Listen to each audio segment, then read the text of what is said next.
Gautama Bouddha rappelait souvent à ses étudiants l'immense pouvoir des mots. Il comparait la langue que nous utilisons pour parler au couteau le plus tranchant qui existe. De plus, il affirmait que l'arme la plus dangereuse au monde est nos mots. Bien qu'ils ne causent pas de dommages physiques, ils ont le potentiel de blesser profondément les gens émotionnellement. Nos mots peuvent être une source de force ou de faiblesse, selon que nous savons quand, où et combien parler. Lorsque nous parlons gentiment et sagement au bon moment, cela peut conduire au succès. Mais si nous parlons durement ou à des moments inappropriés, cela peut rendre notre vie très difficile.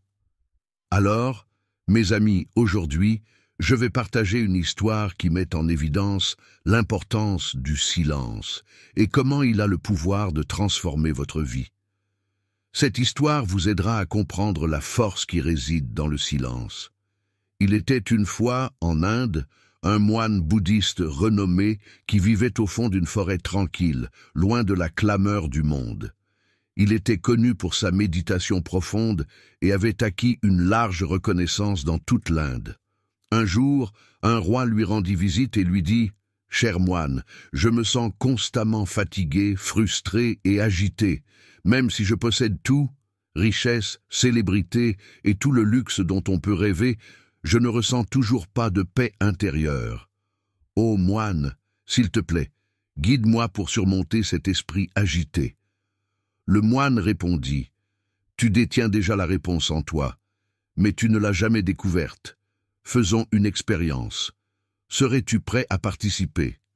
Après cette expérience, ta vie ne sera plus en proie à l'agitation et aux soucis. » À ces mots, le roi, bien que troublé au début, accepta et demanda au moine ce qu'il devait faire.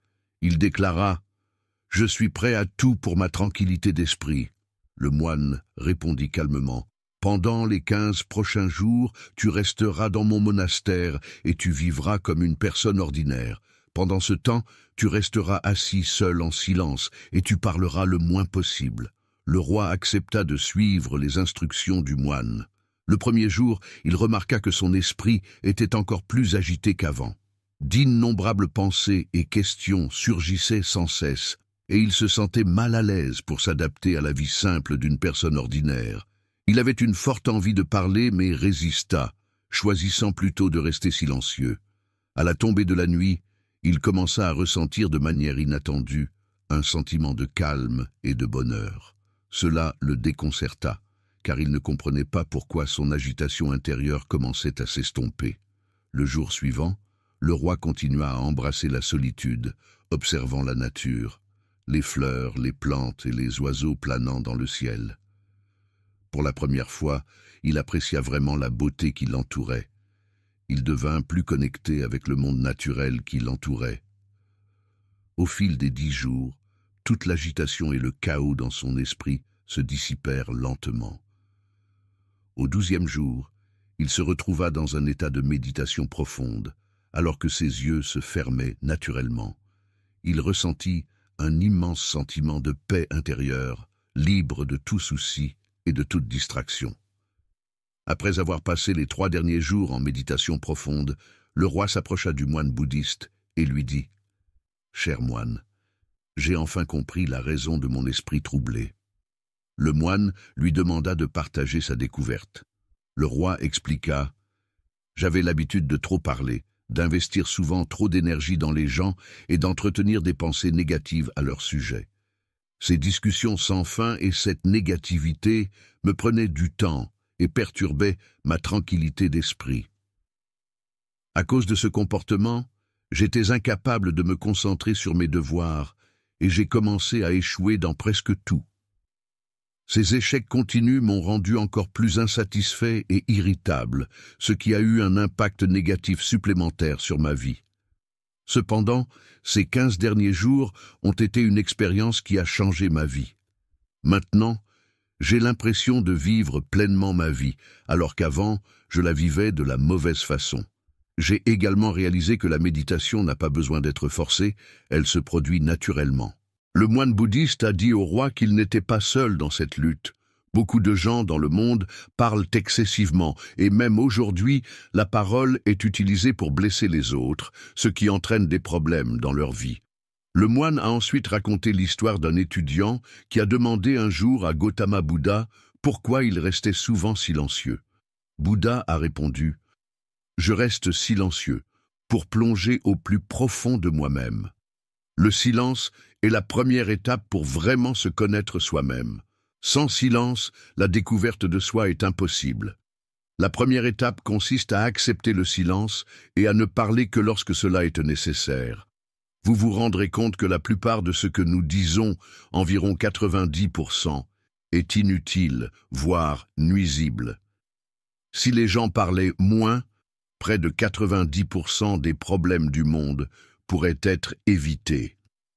Lorsque les gens deviennent plus silencieux, les conflits diminuent, l'agitation diminue et les disputes deviennent moins fréquentes. Si les deux individus impliqués dans un conflit pratiquaient le silence, de nombreux problèmes pourraient être résolus avant même qu'ils ne commencent. Une personne qui comprend la valeur du silence peut trouver la paix même dans un endroit bondé. Être seul peut donner l'impression d'être un havre de paix, alors que la compagnie des autres peut être un refuge. Parfois, cela peut être source d'inconfort. Il est essentiel de trouver d'abord la paix en soi et d'accepter le silence, de laisser circuler votre énergie intérieure et de calmer vos pensées. Si vous vous réveillez en vous sentant perturbé par la présence des autres, il est utile de fermer les yeux et de vous reconnecter à votre moi intérieur. Vous découvrirez un sentiment de fraîcheur, car la vie provient de l'intérieur et non de sources extérieures. Puisque personne d'autre ne peut vous emmener dans ce voyage vers l'intérieur, vous devez vous y lancer vous-même. Regardez à l'intérieur, car vous êtes le maître ultime de votre monde intérieur. C'est là que la vie commence et que le bonheur naît. Lorsque vous vous tournez vers l'intérieur, vous serez témoin des profondeurs de la vie et vous entrevoirez même la réalité de la mort. Ce voyage intérieur s'apparente à regarder le soleil se lever et se coucher. Chaque fois que vous entreprenez ce voyage intérieur et que vous revenez, vous vous sentirez renouvelé, un peu comme la sensation rafraîchissante après un bain apaisant. De même, lorsque quelqu'un embrasse le silence et réfléchit à ses pensées, il se sent souvent plus en paix et plus heureux. Une fois que vous vous connectez vraiment à votre moi intérieur, parler ne perturbera plus votre esprit. Au lieu de cela, vous ressentirez un sentiment constant de calme. Vous pourrez parler sans perturber votre paix intérieure, et vos mots auront une belle qualité, presque comme de la musique, apportant de l'harmonie à tout ce qui vous entoure. Parler de cette manière touchera le cœur des autres. Le moine bouddhiste a dit au roi qu'il n'était pas seul dans cette lutte. Beaucoup de gens dans le monde parlent excessivement, et même aujourd'hui, la parole est utilisée pour blesser les autres, ce qui entraîne des problèmes dans leur vie.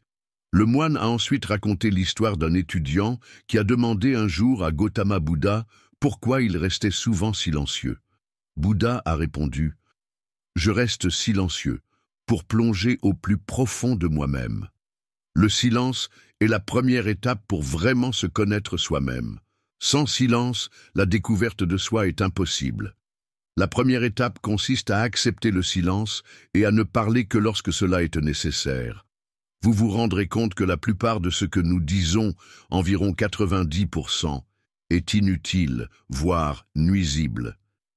Si les gens parlaient moins, près de 90% des problèmes du monde pourraient être évités.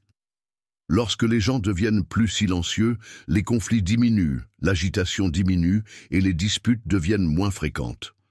Si les deux individus impliqués dans un conflit pratiquaient le silence, de nombreux problèmes pourraient être résolus avant même qu'ils ne commencent. Une personne qui comprend la valeur du silence peut trouver la paix même dans un endroit bondé. Être seul peut donner l'impression d'être un havre de paix, alors que la compagnie des autres peut être un refuge. Parfois, cela peut être source d'inconfort.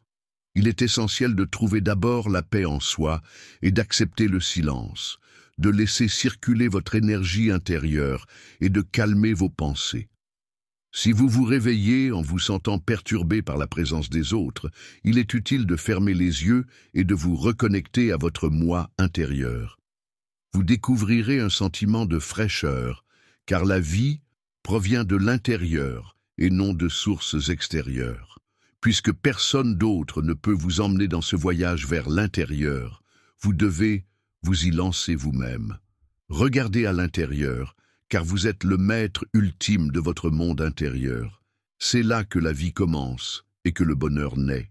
Lorsque vous vous tournez vers l'intérieur, vous serez témoin des profondeurs de la vie et vous entrevoirez même la réalité de la mort.